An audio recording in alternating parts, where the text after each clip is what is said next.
Okay, everybody. Today I'm going to try and start the reading of the story for this week, which is called Heartbeat by David Yu. Remember, you can find all of your materials on Schoology. So I'm going to show you where that is. And we're going to read from the text. Okay, so it's from your books. If you have the books at home, you can also use the book, but I made a copy and it's in here. So it's this one right here called Heartbeat.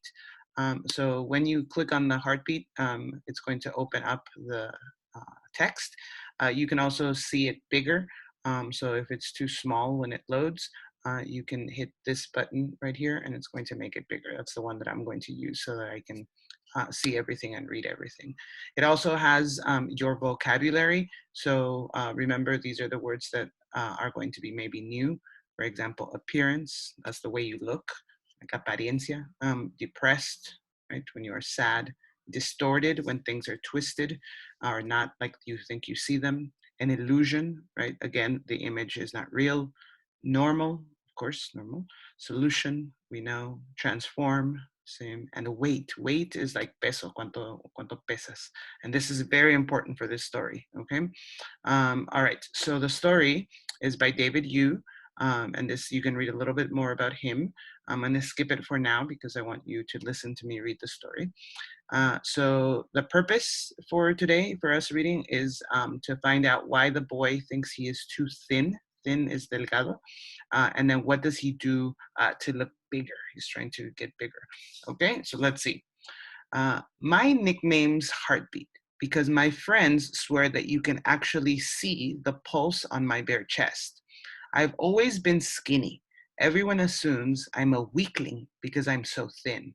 I prefer lean and mean or wiry, despite being a three-sport athlete. I decided to do something about it this fall when Sarah, the girl I have a crush on, said, "Oh my God, you're so skinny." She was visibly repulsed by my sunken chest as I stepped off the soccer bus after practice. I silently vowed to do everything within my power to become the after picture. I was 16 years old, but looked like I was 11. Okay, so just for the beginning, you can see how he's feeling about himself, about his appearance. So I'm going to continue. For the rest of the fall, I did countless push ups and curled free weights until I couldn't bend my arms. I got ridiculously strong and defined, but I wasn't gaining weight. I wanted to be thicker. I didn't care about getting stronger if nobody could tell. I did research and started lifting heavier weights at lower reps and supplemented my meals with weight gainer shakes, egg whites, boiled yams, and tubs of cottage cheese. I forced myself to swallow the daily caloric intake equivalent of three overweight men and still wasn't able to increase my mass. I have a ridiculously fast metabolism. And if you don't know what that means, it means like, you don't gain weight, right? So that is what is happening to him. Okay, I am here. Over Christmas break, I cut out all the useless movement, like ping pong and staircases, because I'm like a Sid. The 83 calories in a mini Snickers bar is moot because I waste 90 chewing it. I returned to school in January depressed because I was still heartbeat in everyone's eyes. I constantly weighed myself at least once an hour, no matter where I was. I'd find a bathroom so I could take off my shirt and flex in the mirror for a couple of minutes. I was so frustrated that nothing was working, but the frustration didn't last. I was sitting in study hall 2 weeks ago when Sarah said the magic words. "Have you been working out, Dave? You look bigger." I couldn't tell if she was being sarcastic. I went home and inspected myself in the mirror. I did look bigger, but then I realized the reason. I'd accidentally worn two t-shirts under my rugby shirt that day. It was just an illusion. I was futilely stuffing my face and religiously pumping iron and failing to alter my appearance. And now I'd stumbled on the simplest solution to looking bigger. I felt I was reborn. I went to school the next day wearing two t-shirts under my turtleneck. I felt solid. By the end of the last week, I was wearing three t-shirts under my rugby shirt. This Monday, I tucked 4 t-shirts under my plaid button down. I gave me traps that didn't exist. My Q-tip sized shoulders transformed into NBA grapefruit deltoids. I could tell my classmates subtly regarded me differently. It was respect. Sarah gave me a look I'd never before seen, as if she'd felt safer around me. I was walking down the hallway at the end of the day and must have twisted awkwardly because suddenly my zipper literally exploded and all my t-shirts spilled out of my pants. Luckily, the hallway was empty and I was wearing a belt. I realized I had artificially outgrown my clothes. My button downs were so tight that a few seconds after jamming the extra layers into my pants, the pressure would suddenly bunch the cloth up in random places so it looked like I had a goiter on my shoulder or something.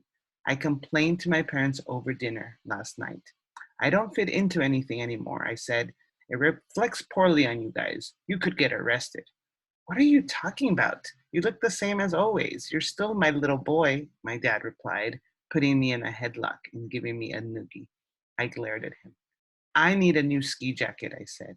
It was true. I could barely clap my hands with all my layers I was wearing.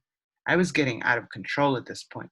The 4 t-shirts under my wool sweater were smushing my lungs together like a male girdle. It was a small price to pay. Nobody called me Heartbeat anymore, I reminded myself. Okay, so I hope at this point you understand how he is getting bigger or how he is making himself look bigger. I'm going to read one more little section and then you will read the rest on your own. Okay, so the last little section is here. Um, After dinner, I went to a party. Even though it was winter, I opted to hang out on the back porch as much as possible because it was so hot inside. Being indoors was like a sauna, but Sarah was in the basement, so I headed that way. We were talking and she noticed that I was dripping with perspiration. So he was sweating. You're trembling, she said, touching my shoulder. She thought I was nervous talking to her and probably thought it was cute.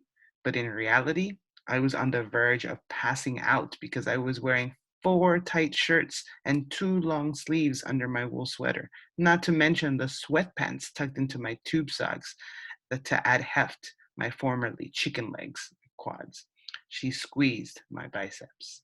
Okay, I'm going to leave it there. I'm going to stop reading. You are going to finish the story. It's not much longer. You can see it here, this part. You're going to read this part, and then the next page, and one more little part. This is where it ends, so that you can find out what happens to Dave. Okay?